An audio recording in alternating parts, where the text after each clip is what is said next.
Welcome to week 3. Hope everybody's doing well. Hope that you are enjoying the weather wherever you're from. Here in the DFW area, it's actually getting cooler. For some may enjoy it, and some may not. Don't like the heat, but usually right after Christmas, I'm ready for it to kind of start getting nice. Anywho, week 3. Hope that you are enjoying. Hope that we are moving closer to what it is that you were anticipating as you take this class. Some of you are taking this class because it's required, a part of your degree plan. Some of you are that is the case, but you are anticipational about what it is that you're going to learn in this class, and so hopefully we are, and then others are just taking this class because it's required. Hey, the reason we find ourselves in this class may differ, but hopefully what we can do is we can learn from this. And so the premise is, what do I want? What is it that I want to achieve, and how can I leverage that for it to be a benefit to help other individuals? And so much of what I find in a lot of ways is helping people understand the context, reverse engineering what it is that they're coming in with, and then as a result of that, helping them understand the legitimacy of that. Well, Brady, what if there's not legitimacy in that? Well, in 17 years in the church, out of the church, spent 10 years in the church, 7 years out. What I have found is that everything is based in legitimacy. The needs, like you can look at Maslow hierarchy of needs, and I think there's some legitimacy in his premise. But I think the dynamic of love being the foundation of all, and then there's some premises, some needs that kind of stand upon those: significance, security, peace, defense, comfort. These are some of the needs that I think kind of lay upon the ultimate need, which is love. And so the dynamic is I'm constantly wanting to reverse engineer people back to seeing how what it is that they're doing is attempting to meet that own need, and how their attempt to meet that need is actually causing pain.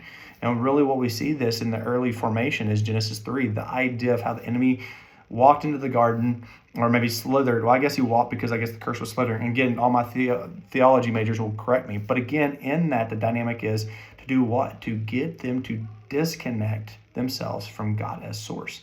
And so in that, well, Brady, there's the cross. Absolutely. But the dynamic of what the cross orients is the opportunity to reestablish God as source. But the dynamic is, can we still meet our own needs in our own ways, or attempt, I guess I should say. And as a result of that, does that cause pain?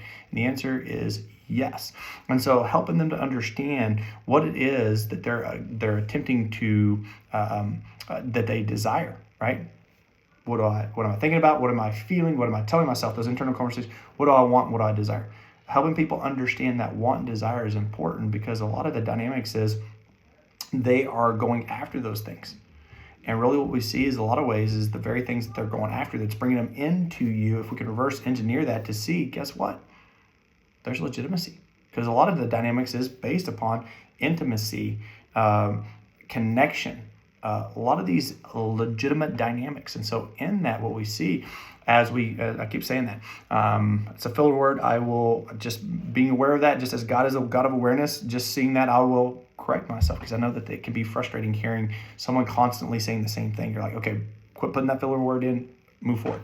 But in that, we can help people see the lack of maybe something that they did not get. And we see Freud's premise in this is about the idea of disintegration, which really isn't his premise, but the idea of he did it from a psychosexual standpoint, but the idea of needing to continue to get something in a formative time so that we can continue to move forward. So what happens when these individuals, like in the first week in the lecture, if an individual doesn't get these things, well, does it go away? Do they attempt to try to get it met somewhere else? And so hopefully in this class we can look at from the premise of understanding, what does mankind need? And so in this, as you look at the text, as you look through these lectures, as you do your own research, what is it? How would you help these individuals? And is this a class that I'm having to check off the box so that therefore I can get the degree to be able to do what it is God's called me to do? Great, we want you to be able to do that, but hopefully you're gaining some insight, some context to the extent of helping people understand why they do what they do. Well, Brady, if they don't know why they do what they do, then how am I going to know? Well, the beauty is that we don't have to know, but really the premise of what is it that all mankind needs. If we look at all religions across the world, or a lot of the main significance. What is one of the biggest premises that those individuals are after? Brady, we can subjectively look at a lot of those different dynamics, but one of the dynamics that we see is this idea of inner peace. What would inner peace look like? And so as you sit there and contemplate, God, where are you calling me? What is it that you want me to do? What is my passion? What is my desire? And how do I express that in a way that allows me to be fulfilled? And the calling that you've called me for is the idea of helping people understand that maybe it's not going to be in a traditional opening up the Bible and teaching individuals. Well, but Brady, isn't that really and ultimately what it's about? Yes, helping people understand the source of life. But how do we take the truth and the premises of who God is and express them in a caveat that maybe somebody that's been wounded by a church, wounded by a believer, and translating that onto God, that they don't want any of that. So how do we communicate that? And that's the great thing about this. We take Billy, for example, right? The kid from About the Milk. I'm just a horrible mom. How do we validate? Again, you're going to get this all throughout this class and any other classes that you get from me, is the idea of validate first. If you get anything from the classes that I teach, validate. Not their decision, but where they are. Wow, that I must be the worst mom in the world. Wow, that's hard. Whatever that looks like, how do we validate? How do we continue to move forward? But again, going back to the dynamic of what is this class and what's the purpose? What is it that I want from this? What is it that I want from this? So as we continue to move forward and you look at the text, hopefully everybody has, as we continue to move forward in the first 2 weeks, now we're in week 3, hopefully everybody has their text. I just got another one ordered in, and I get the opportunity of going to the Kings to pick it up. So hopefully I'll be able to scan and digitize those for anybody that doesn't have their textbook. So let me know if you don't have your textbook still, so that can help. It may be midweek before I can get my hands on that to digitize that for those, but still let me know, because I want to make sure it gets in those people's hands. Again, if you have friends, you have other classmates, and you can help out, please do. We would greatly appreciate that. But this week, something that is not a foreign concept, and for many people that, whether in the field, outside the field, it may be new to you, it may not be new to you, but this idea of nature nurture, right? Really, when you look at the dynamic and the premise, what is it and why is it that we put so much emphasis on this? The class that I taught actually was my first semester on ground at the Kings, was Intro to Psychology. And for those of y'all that have taken that or taken another class where they've brought it into the context of the class, what you see is how much premise, when we look at the idea of what drives humans, what motivates them. Is it the genetical ties from the chromosomal dynamics of mom and dad and everything being passed on from them, right? The 23s passed down to us. Well, Brady, you know what? I've heard of a story once where a kiddo that never met his dad carried out a mannerism that he didn't even know that he did. Oh, interesting. What was that mannerism? Would constantly hold himself like this. When you talk with him, just had his hands behind his back. Always having his hands behind his back. Come to understand, that's what his dad did. Oh, probably because he saw his dad do it. Probably saw his dad do it quite often, and as a result of that, picked up this habit, being unaware. Well, Brady, the interesting thing is he never got to meet his dad. Oh, interesting. So when you hear stories like that, you say, what? Is there something about the genetical ties, the things that are passed down through biology in the formation of a human being formed? And when we look at the scriptures, the idea that I've knitted you in your mother's womb. Wow. Well, we're going to come back to that. Okay, that premise and that idea. So now we sit there and say, okay, the genetics and everything that's being passed down. Well, and a lot of times you sit there and say, when you go to the doctor's office or whatever that is, hey, tell me about, has your dad, has your mom, has your dad's side of the family, has your mom's side of the family had any of these illnesses, elements? And as a result of that, what they're wanting to look is, are you predisposed? That's, again, going back to a very traditional model where everything and so much about the emphasis is based upon genetics. And rightfully so, when we understand that so much of the premise is, what is it? Okay, let me see if I can remember. DNA pushed down to RNA, pushed down to the proteins, pushed down to expression. And as a result of that, the idea that the DNA always pushes down to the RNA. Okay. A little bit more technical, but really kind of going back to the premise. And this is the reason why the medical model, love doctors, please hear me, and the idea of physicians, it looks at it from a biological, typical, most traditional doctors, or a lot of traditional people within the medical field, I guess I should say it like that, or the way they're taught, is typically in this idea. And on the opposite side is the idea of what's being conditioned. What is the dynamic of that we observe? Knowing the scripture is, I only do what I see the Father do. Well, again, is that based upon conditioning? Because that word, that phraseology is based on a physics word called attuning, right? I attune to the Father, and as a result of that, I'm in perfect alignment, right? It's like why an individual goes to the chiropractor is because their arm may be out of place, and as a result of that, the longer that they leave, it can leave scar tissue to the point of constantly being able to use it, but is it used in alignment? No. Go to the chiropractor, and they have to manipulate all that around there to loosen up the scar tissue to be able to pop that back in place. It's going to hurt. But as a result of that, over time, you're going to be able to do something with that shoulder that maybe you wouldn't have been able to do earlier. So what is it that we saw mom, dad, caregiver, pastor, friend, teacher, whomever it was at those early formative years that we are mimicking? It's the reason why children learn to talk by listening to their mom and dad talk, or their caregivers talk. They jabber as a result of mimicking what it is that they're observing. They learn to walk as they observe the caregiver walking. That's why so many of the time you may find, whether being a parent yourself or remember this about yourself or just knowing this, but how much of the kiddos, when a father and or mother or caregiver take off their shoes, you'll find a little one that comes over there and puts them on, walks around. Why is that? Wants to play house, wants to be dad, I'm going off to work and coming back in, and wanting to be mom, whatever those dynamics, going off to work, staying home, cooking, going to be the medical doctor, whatever that may be. Why? Because they're viewing it, they're seeing it.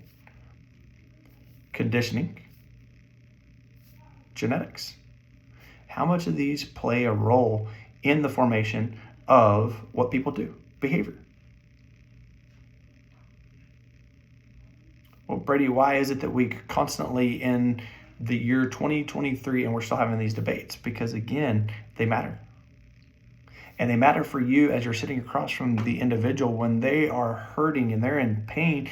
And as a result of that, all they want is for the pain to recede, to dissipate, so that therefore they can take another step and get to where it is that they want to go to. But a lot of times they can't even see it from that standpoint because their limbic and or emotional brain is so inflamed, maybe inflamed is not the right word, is so intensified, there we go.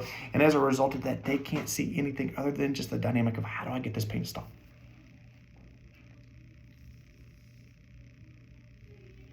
So what? How do you help them? And that's what this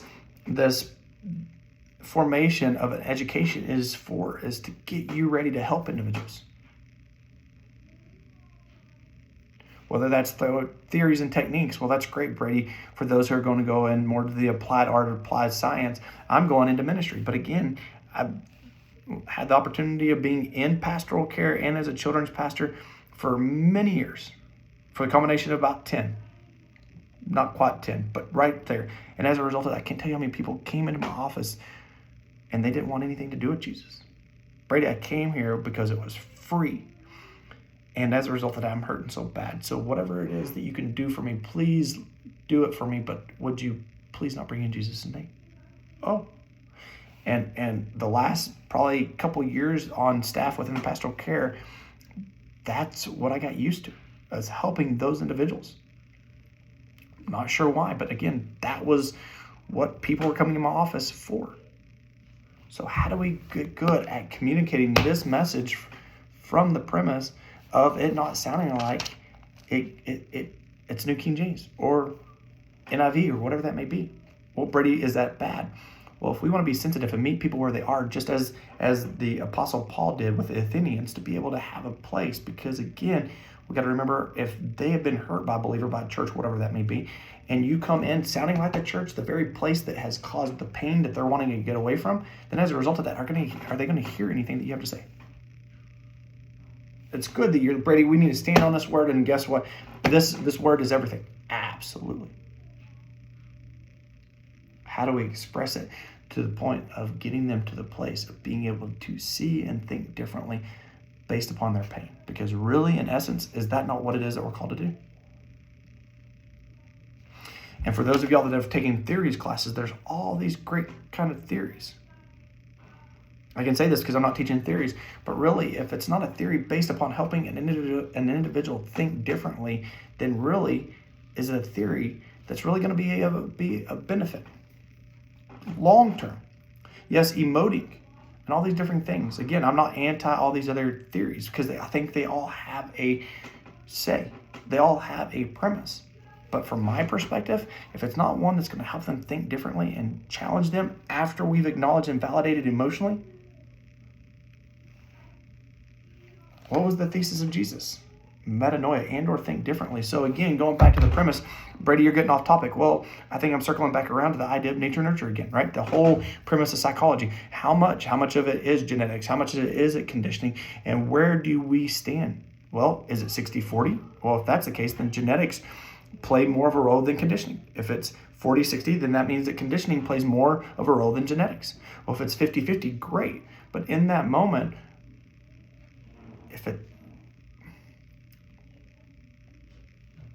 and I think that's where a lot of science is right now. A lot of people are. Well, it's both. Well, it's both.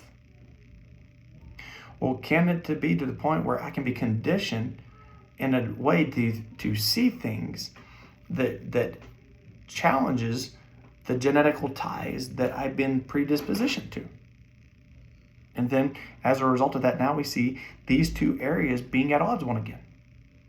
Because in order for something to be 50-50, there's got to be harmony, some type of assimilation.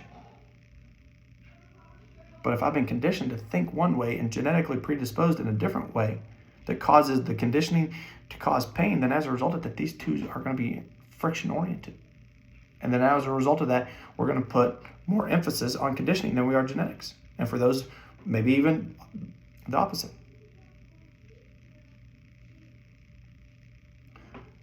Because if someone comes in thinking, well, Brady, here's what's going on, but that's just that, alcoholism runs in my family, this runs in my family, so therefore, Brady, there's really not anything I can do for that.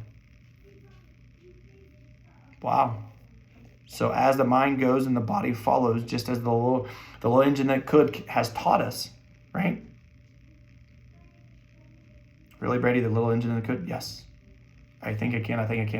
As he continued telling himself that, guess what? The locomotive and our body started to follow in the leading of the mind, or what he was telling himself, to the point of those two coming in unison, so that therefore they could actually get to the other side. Beautiful story. Brady, that might be a little bit of a stretch. Maybe so, but again, that's for you to determine. But the dynamic is that they're coming in to the extent of, this is the genetics. And as a result of that, guess what? This is where I am. So help me learn to cope with this. Help me learn to absorb this internally more so than it already has, so that therefore, because I know there's not anything I can do about it. Wow. That's a very powerless, very helpless position to be in. And in the back of my mind, if that's what they're wanting, maybe I'm not the counselor to help them. Based upon my philosophy, based upon that, well, Brady, are you really being a benefit if you are not going to be able to help this individual? Well, I don't know if I can, if they're not even open to the idea of it looking different, open to the idea of them thinking different, even if it's some dynamic of that. And so in that, Brady, where would you start? The idea of knowing that we all doubt innately. So what is it that we're doubting wrongly that we need to doubt rightly, if I can say it that way? And then this guy or this person, that they believe that their genetics determines everything. Well, Brady, doesn't it? Well, again, it doesn't matter what I think. It matters what you think. You're going to be sitting across from these individuals. And if you believe that it does, then guess what? You will take the premise of helping them be able to learn how to cope so that therefore life can look differently than it has, because they're already leaning into the genetics that they have seen their mom and dad and grandfather and grandmother and all the people that have gone before them, so that they can lean into that, so that when it does come, right, concretely, not question mark, but concretely, to the point that guess what? They'll be ready. Wow. Is that you? What do you believe? And then part of this, my heart is not to indoctrinate, right? Again, I think that really a role of the professor is never to indoctrinate, but to turn all the cards over, talk about the cards, and put them in your hands so that you get to determine what cards you want to hold on to and what you want to discount. Or discard, I guess would be the terminology. As you can tell, maybe wouldn't be the best card player, but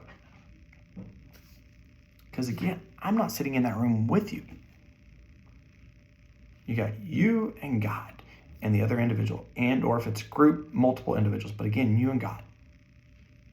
And part of this lecture is the point of understanding, guess what? This premise talking about an introduction to human development is foundational, so that you can start thinking about these very premises to know, what do I believe? Because what I believe will dictate, will motivate in the way that I counsel, in the way that I help process, in the atmosphere and the environment that I create, so that these individuals can experience that.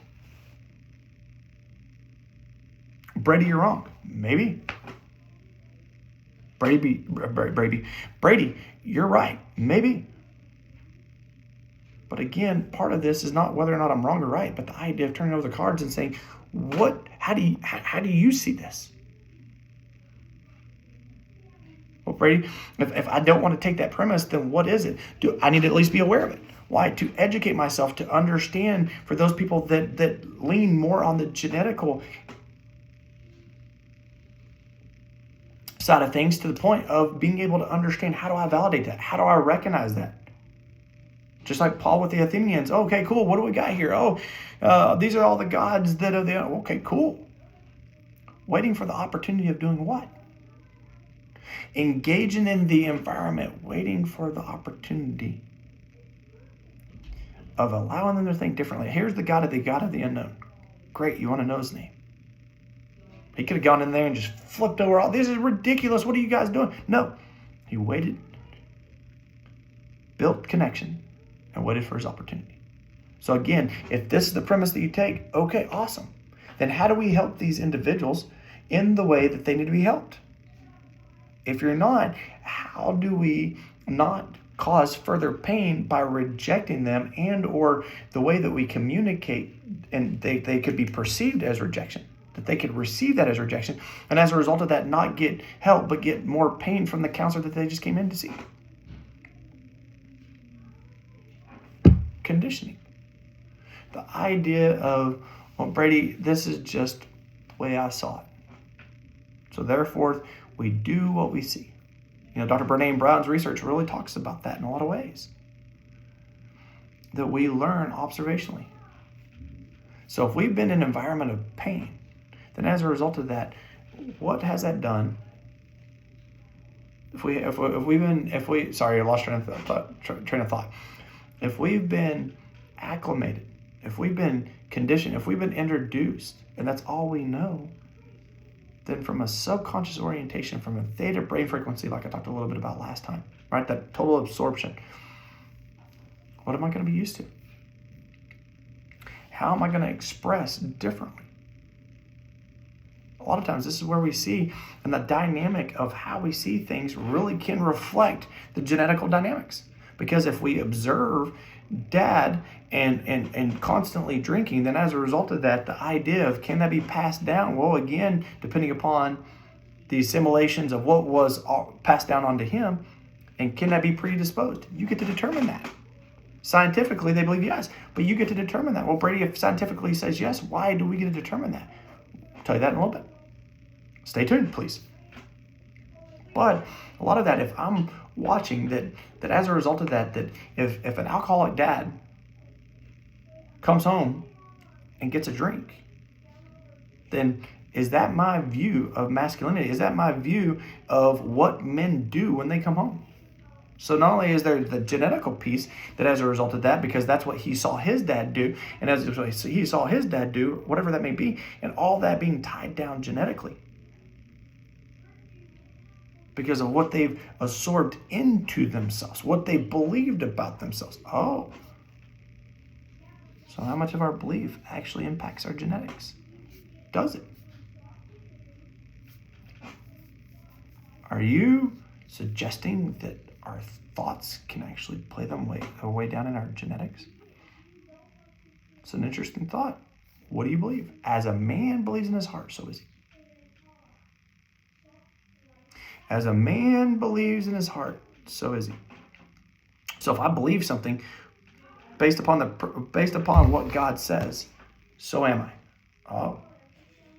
So does the cross reformulate these truths? And if I come into agreement with them, does that change the genetical ties? Oh, Brady, I think again, you get to determine this. But I'm not doing my job if I don't turn over the card so that you get to determine what you believe. Stanford Medical, the idea of what we believe shapes how we feel, how we think, how we perceive, and so on. Not from a theological premise, from a medical premise. What do you believe? Well, I remember early on in a church we were doing pastoral training and things of that nature, and I had a mentor who had his LPC it still does. And he talked about this story about this dachshund. I can't remember the exact terminology. We knew them as weenie dogs, and so I'm not sure if that's translatable or whatever it was. But this weenie dog was pregnant at the time, and the owner was mowing their yard yet. And for those of y'all that are thinking ahead, you're already going there. And again, stay with me if you can. The weenie dog ran out in front of the owner mowing his grass, and he accidentally clipped the back 2 feet of this weenie dog. So the weenie dog ended up losing her back 2 legs. All the pups were healthy. All the pups were great. All the pups had all 4 legs. But as they observed mom learning how to reorient how to walk, this mom learned that in order for her to get from point A to point B, she could either drag what was left of where her feet were, or she'd flip herself up on her front 2 legs and would walk that way. These pups, observing their mother, even though having all 4 legs, how do you think that they learned? How do you think they walked? On all 4? Or learning to flip their back 2 legs up and walking this way? And if you said the latter, you'd be correct, okay? So in that, they observed something. Genetically, they had all 4 legs. Brady, are you trying to take? No, again, part of this is turning over the cards. You get to turn. There's a story, and you probably heard this one, the idea of husband comes in during a time the wife was cooking dinner, and he said, hey, what's all this over here? I don't know. Well, why aren't we using this part of the roast? Oh, I don't know. That's the way my mom did. Well, contact her. Let's figure out why we're not utilizing this, because that's wasteful. So called her. I don't know. It's just what my mom did. Come to find out, they went back a couple generations. The mom who first started doing it, she didn't have a pan big enough, so she had to cut it in order for it to fit. And as a result of that, not having the explanation, all these other kiddos that observed that just knew it to be true. So they continued to express it to the point of it being questioned. And the part that we get to play is like that individual coming in saying, what's that and how can we do that? So as people come in, and what motivates them, because if we go back and look at traditional psychology from the philosopher's standpoint, the masses and the vast majority of people did this. So therefore, anybody that didn't do that was abnormal. And it was always looked at externally, behaviorally. That's why behavioral therapy really was the foundation if you look historically. And then they started looking internally, and that's where we get cognitive, rational, emotive, and a lot of these other premises of looking internally at what drives them. behavior. But when we look at this, how much of people's behavior is driven by genetics? What's in a person? How much of what a person sees and experiences drives them? You get to determine. I'm curious how much of what we condition formulates a belief, and that belief formulates the ties genetically. Because what we see as we go back in and look in Genesis 3, the idea, well, it'd be more closer. Oh. I wanted to read this so that I didn't. Give me 1 second, I apologize.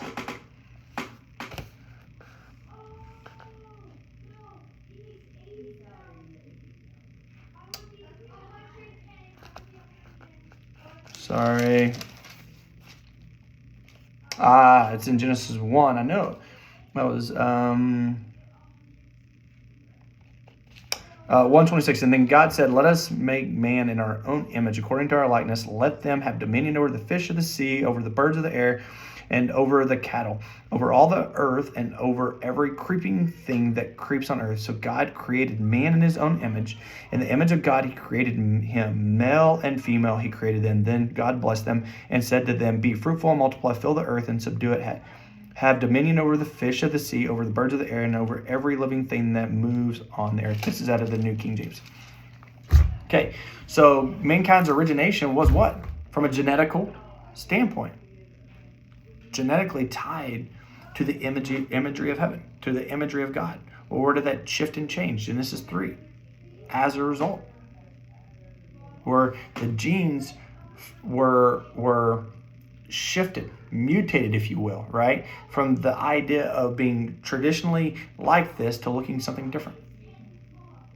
It's not my view, it's what Scripture says. Now, again, we can argue, we can debate that, but as a result of that, how has that impacted? Because right after that, if we go back in Genesis 3, this is the first time that what? Mankind is attempting to do something in their own strength. So when we look at, is this a genetic, is this a conditioning? Really, what is the premise? Mankind attempting to get their needs met in their own ways. So if we look at nature, nurture, genetics, conditioning, we can see really what it's about is what's causing you pain. What is it? What is that pain attempting to communicate to you? I always like to use this as a tool if it can be a benefit to you. I know it can seem kind of weird, and I usually premise that, hey, this may sound a little weird, but if that pain pulled up a chair, what would it tell you? And the clientele that I work with, they have been used to those type of questions. Now they tell me this. So whether it is genetics, whether it is conditioning, really what is it pointing to? Awareness, attempting to make the individual aware of something that is not in alignment and attunement, going back to the premise of what Jesus said, I only do what I see the Father do. Brady, this is great, but what does this mean about the class? Again, people are going to come in because they're in pain. You're going to see them, whether you work with children, awesome. Whether you work with parents and children, family, adults, couples, whatever your population that you feel like God's calling you to work with, awesome. But really the dynamic of this is going to be impactful. So understanding and really giving yourself the time and attention to really think about, what do I believe? Do I believe it's all genetical, or do I believe that genetics actually rate higher than the conditioning part? Okay, vice versa. Brady, where do you stand? Again, it's not about indoctrination. I really believe that the two really are supposed to work in one because of the way God created us, not disproportionately. And if you'd asked me five years ago, I'd probably told you something different. But I think as I continue to move forward in helping people, as God leads me, as God leads you, the idea of what I've been able to see is the dynamic of how our genes, do they reflect the true imagery? And as a result of that, great. But if they don't, then what? Well, Brady, didn't the cross put us back into formation? Again, you get to determine that. You get to determine that. But as a result of that, the enemy attempting us to constantly attempt to meet our own needs, be our own source, is what is his MO, at least the way I see it. And a lot of times, the way that people are attempting to meet the needs is what's causing them pain. And that's the reason why that's going to have them come into your office to begin with.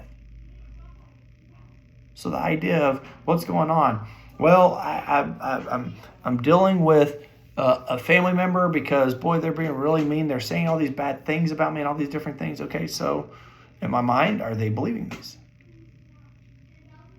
And if they're believing those things, those beliefs are formulating. As the mind goes, the body follows. So as the mind assimilates and comes into agreement with those things and pulls those things where? Into the body.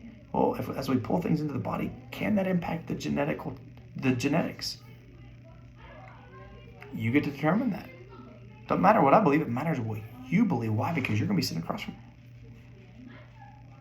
And as a result of that, it can even be a foundational teaching. A lot of things that I get to do, and the majority of the time, is really lay a foundation, especially this whole idea of integration, assimilating to integrate, the idea of mind, body, so that we can invite the spirit into what it is the body's experiencing as a result of that. Well, one of the things is that we got to be really careful about what we believe, because what we believe impacts the body significantly. And if it impacts the body, could it possibly be that it impacts the genetics? And as a result of that, the things that I believe, that I've seen, that now I believe and could possibly impact the genetics. And now as a result of that, as I get married, as I do life with someone else, and I have children, how much of what I believe that have assimilated into the body get passed down to the next generation? So does nature and nurture, do they work in assimilation? Are they different? What do you think?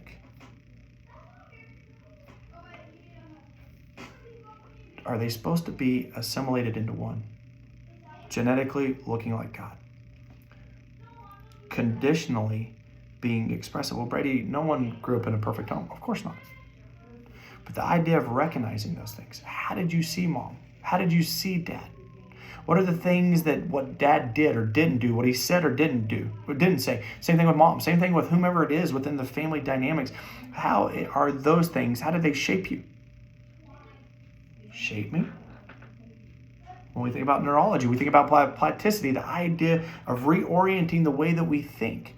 Metanoia, the Greek word for repentance, to think differently. And the more that we think differently, the more that we can shape the neurology of our brain differently based upon the intrinsic and the entrenchment of creating new pathways. It's kind of like walking to your car. You walk out the door, you park on the street, instead of using the sidewalk, you cut through your grass. For those of y'all that have animals, especially dogs, do they have run paths? I know my golden retriever constantly. And the idea of like, you have this backyard, will you please take different paths? But no, she takes 2 paths. And the grass is entrenched based upon her running. Same thing with us. If I walk to my car, through the grass, twice a day, going to my car, getting in my car, going to my office, coming back home, walking back there, and I never take the driveway. Guess what? Over time, that's going to be entrenched. And I'm out there mowing, and the next door neighbor comes by and says, Brady, your yard looks great, but man, what is this line here? What is that? And I'm like, oh, awareness. The idea of him communicating something to me that makes me aware about something, a path that I'm taking that maybe I'm not aware of. Well, Brady, surely you'd be aware of that. Surely, but again, can we assume in this field to be able to help somebody that they are aware of the past? That's pretty blatant, but what about the ones that aren't? Father, forgive them. They don't even know what they're doing. The dynamics of how God speaks to us to make us aware. He is the King of awareness to get us to a place of acknowledging our will so that we can do something about that. Okay, so what, Brady? Well, then all of a sudden I'm like, wow, if I have to park on the street, if I stop walking through this path and take the driveway, what happens? Over time, it repopulates, it regrows. Well, that's great for your grass, Brady, but what about you? Guess what? Our brains are not much different. If we quit taking this path, biology, genetics, neurology, then is it going to give me the opportunity of thinking differently? If I have this acre, and in the back quarter section, the part that I've experienced something in childhood, then as a result of that, as I see that and as I absorb that, I start digging. Subconsciously, I'm digging and I'm not even aware that I'm digging.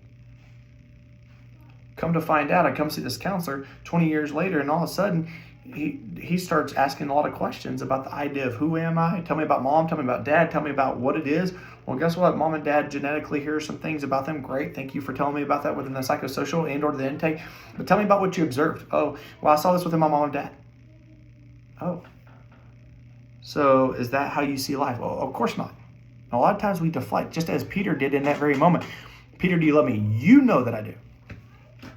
Peter, if Jesus knew thee, why would he be asking you that question?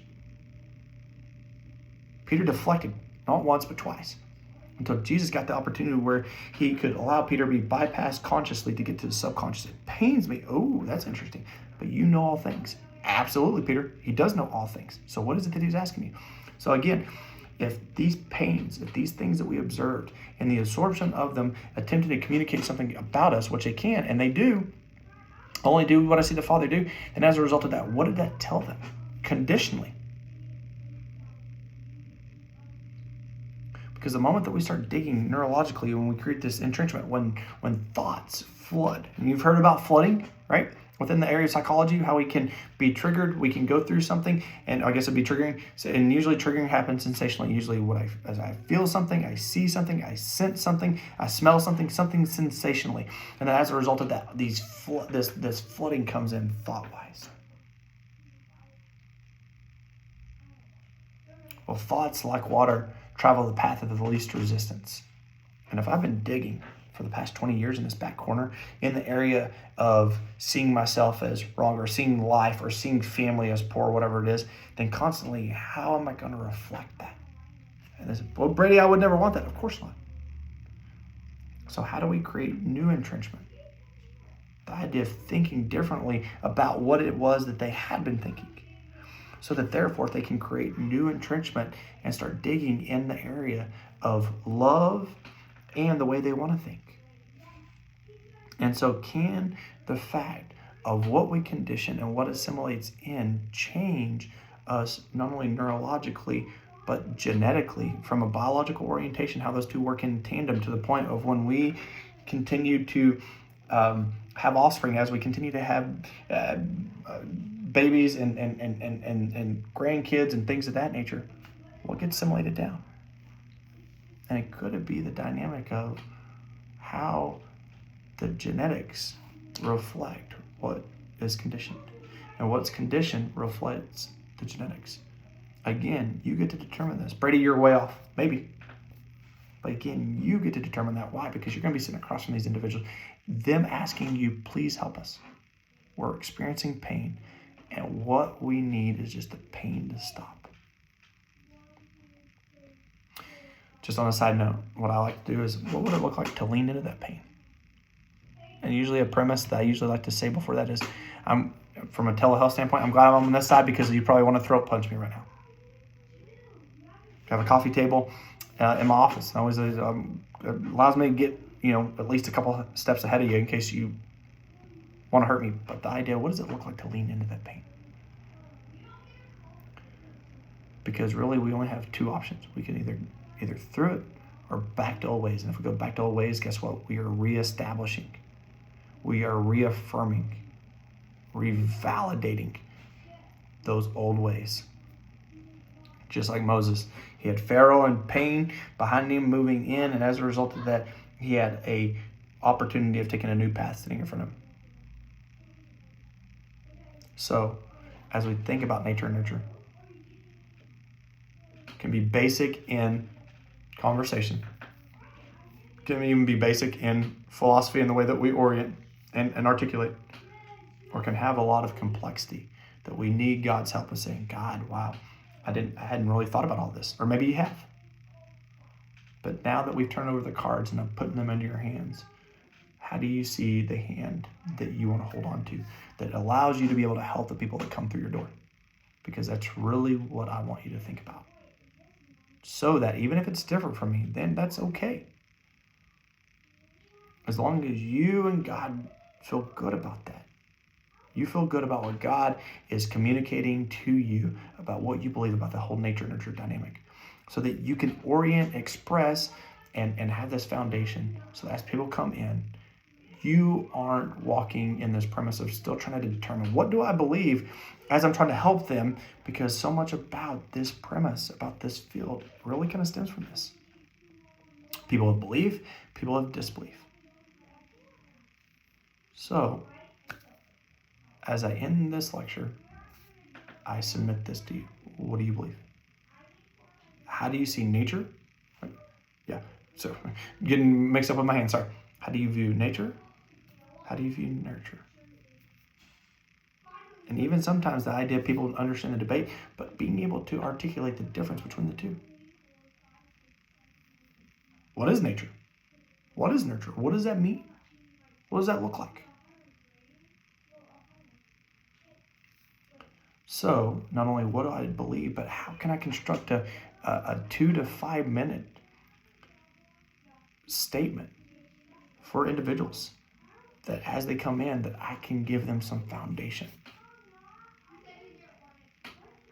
Now, you may take a different premise than myself, which is perfectly fine, but I think part of my role as a counselor is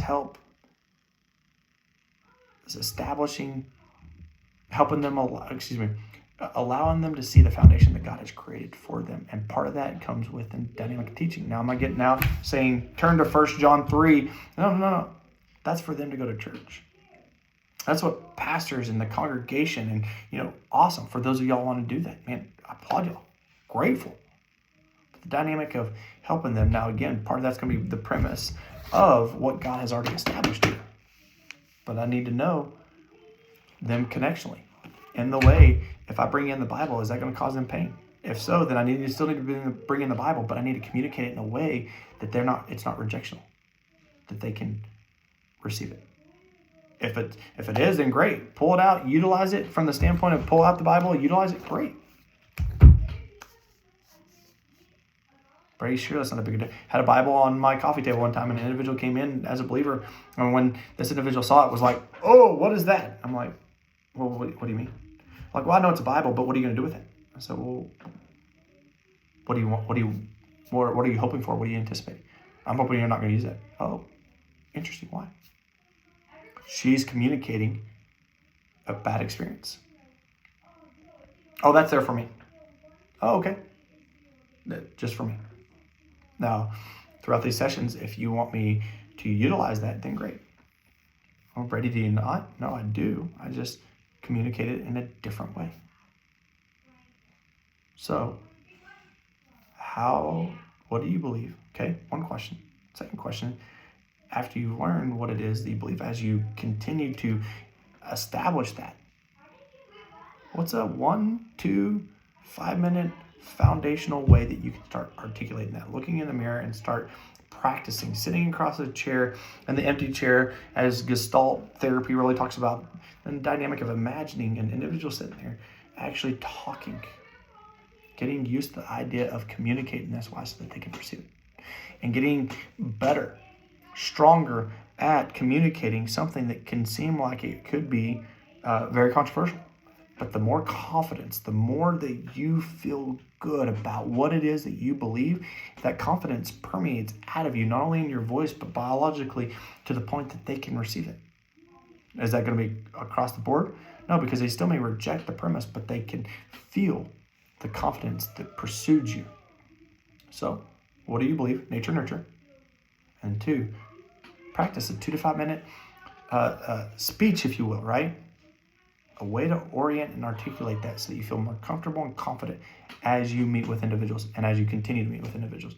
Hey, have a great week 3. Look forward to discussion boards and everything else. Have a phenomenal week 3, and we'll talk soon. Okay, bye.